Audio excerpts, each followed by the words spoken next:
আমরা জনগণের মধ্যে মেসেজ দিতে যাচ্ছি 2024 সালে কোন প্রেক্ষাপটে এই গণঅভ্যুত্থানটা হয়েছিল সেই জাতীয় ব্যাপার যাতে ভবিষ্যতে না ঘটে, দেশ যাতে একটা স্থিতিশীল অবস্থার মধ্যে থাকে, তার জন্য যে সংস্কার প্রস্তাবগুলি বিভিন্ন বিভিন্ন বিশেষজ্ঞদের নিয়ে গঠিত কমিশন বিভিন্ন সকল রাজনৈতিক দলের সাথে সভা করে যে সংস্কার প্রস্তাবগুলি নিয়েছেন তার সপক্ষে যাতে যায়, মানুষ যাতে সকলেই দুইটা একে তো নির্বাচন আছে, নির্বাচন যাতে ভয়ভীতির ঊর্ধ্বে থেকে সকলেই যাতে এখানে নির্বাচনে অংশগ্রহণ করতে পারেন, তার জন্য স্থানীয় প্রশাসনকেও আমি এখানে তাদের দৃষ্টি আকর্ষণ করেছি।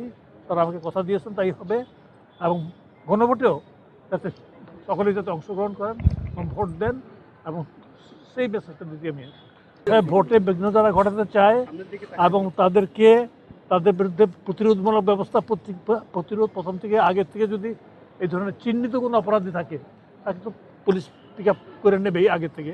আর দ্বিতীয় নম্বর কথা, ভোটে বিঘ্ন ঘটাতে ইনশাল্লাহ আমরা দেবো না, লোকাল অ্যাডমিনিস্ট্রেশন দেবে না। এখানে পুলিশের পাশাপাশি red of civil power army থাকবে, আর বিজেপি তো সিভিল অ্যাডমিনিস্ট্রেশনের অংশ, বিজেপি থাকবে, আনসার থাকবে, সকলেই থাকবে। আর ডিস্ট্রিক্ট অ্যাডমিনিস্ট্রেশন তো হয়ে গেছে ইনশাল্লাহ। যারা যাতে জানতে পারেন তার জন্যই তো এই প্রচেষ্টাগুলি, এবং তার জন্য আপনাদেরও সহায়তা দরকার আছে, গণমাধ্যম কর্মী যারা আছে তাদের সহায়তা দরকার আছে। ধন্যবাদ। আমদানির ফলে আপনি যে আমদানি যেটা করা হচ্ছে সরকারি পর্যায়ে খুব কম আমদানি করার জন্য করা হয়েছে, প্রায় 6 লাখ টন। আর বেসরকারিভাবে আমরা এ পর্যন্ত 2 লাখ টন আনার জন্যে আমাদের সম্মতিপত্র দিয়েছি বাণিজ্য মন্ত্রণালয়কে। এখনও কেউ এলসি খুলেছে বলে আমি জানি না। আর এতে প্রভাব যেটা হচ্ছে গিয়ে প্রভাবটা অনুকূল হবে যারা ভোক্তা, আমাদের দিকে দুইটা, একটা আছে উৎপাদনকারী যারা আছে তাদেরকে সহায়তা দেওয়ার জন্য আমরা প্রকিউরমেন্টটা করেছি।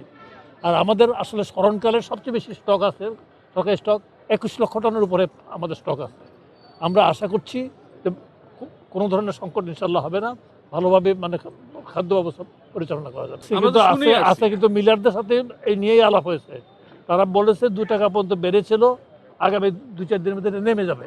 আর আমরা এটা যাতে বাজারে যাতে, আপনারা একটা জিনিস জানেন, আপনার ডিমান্ড সাপ্লাই, ডিমান্ডের সাথে যদি সাপ্লাই যদি থাকে, আমরা সাপ্লাই লাইন যাতে সমৃদ্ধ হয়, আগামীকাল থেকে আমরা প্রতিটা উপজেলায় প্রতিদিন ওএমএস চালু হবে, খোলার দিনগুলিতে ওএমএস চলবে। পাশাপাশি আমরা আমাদের নেবারিং কান্ট্রি থেকে এলসির মাধ্যমে চাল আনার জন্য আমরা অনুমতি দিয়েছি।